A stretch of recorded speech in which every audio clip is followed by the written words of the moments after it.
Hey guys, welcome back to the channel. I know it's been a while. I've kind of been taking a break now that our growing season is done and kind of just collecting my thoughts, reorganizing some stuff. And I wanted to take you guys through kind of what I do as an end of the season process, as I look towards what we're going to do for 2024. So here we go. So what I like to do at the end of every growing season is just kind of go through my planting map that I did for this last season, and kind of just make notes on how everything did, and kind of go through there. So I'll kind of show you that here. And so I know some gardeners will use graph paper or anything else or line paper. I usually just grab whatever scratch paper we have that's big enough. And I kind of just mark through. So as we plant it, you can see here, 2023, and then the location. So if you go back and you look at all of that first video that I did with our garden tour, everything is lined out here with what we did. So we had our onions and lettuces and carrots, our bell peppers, all the different varieties that we had, as well as our sunflowers across the back.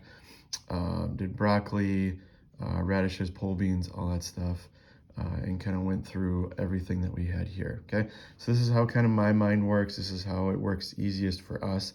And then usually what I do is I'll make notes of everything on the back. And so what's nice about, now taking videos of everything is I can go back and I can look at maybe some of the performance towards the end of the year, because that's when I did that first video, and kind of really look at it and go, okay, did this plant or this crop, was it successful in this area? Was it not successful?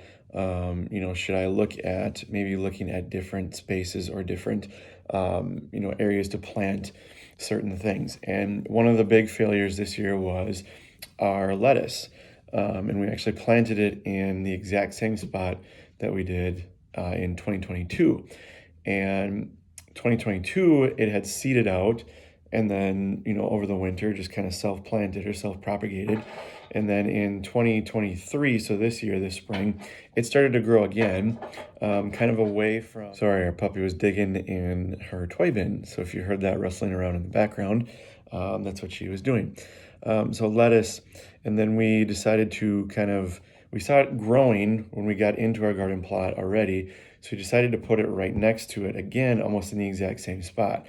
Well, unbeknownst to me, is I kind of forgot about, certain plants are going to take certain nutrients out of the soil year in and year out. So if you plant it again in the same exact spot, it may not have the nutrients or the soil quality that it needs to flourish like it did the year before. So that is why our lettuce was not successful this year. Now, I was able to grow it, here around home in some of my grow pots. One of my daughters actually had to grow lettuce in her class, so she brought home, a little pot that we were able to use for quite some time, because you can just keep harvesting with lettuce over and over. The ones that, did really well were in new spots compared to 2022. So with having this in mind with your map and everything, what I do is I go through and I start kind of just looking at what we could be doing, for 2024. Okay, so I'll show you that here. So I will show you kind of what, side by side. So 2023, we kind of had everything grown out through here with our vine stuff towards the back part of our garden plot. And now what I'm going to do is we'll do kind of more of a 4-year crop rotation. Okay, so this will be year 3. I want to get certain plants that will put nitrogen back into the ground. So peas and beans, where you saw we had lettuce, onions, and carrots. Okay, so I'm going to put more of those towards the ones that kind of pulled out a lot of nitrogen and kind of used up a lot of stuff. And kind of just start going around. So this is the first iteration of what I would want 2024 to look like.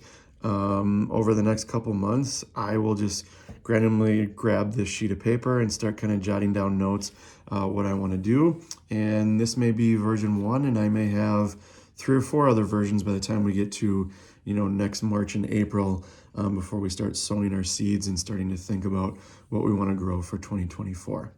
And so there you have it, just some simple things that you can do to start the process for next season. With us being in a winter climate, a cold winter climate, I can't really grow a whole lot right now.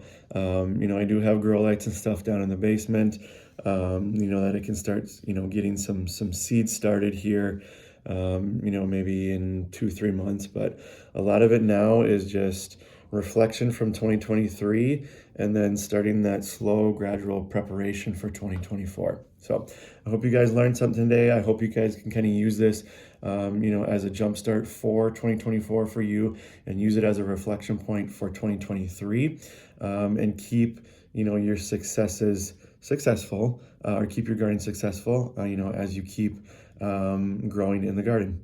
Hope you have a good one, and we'll see you next time.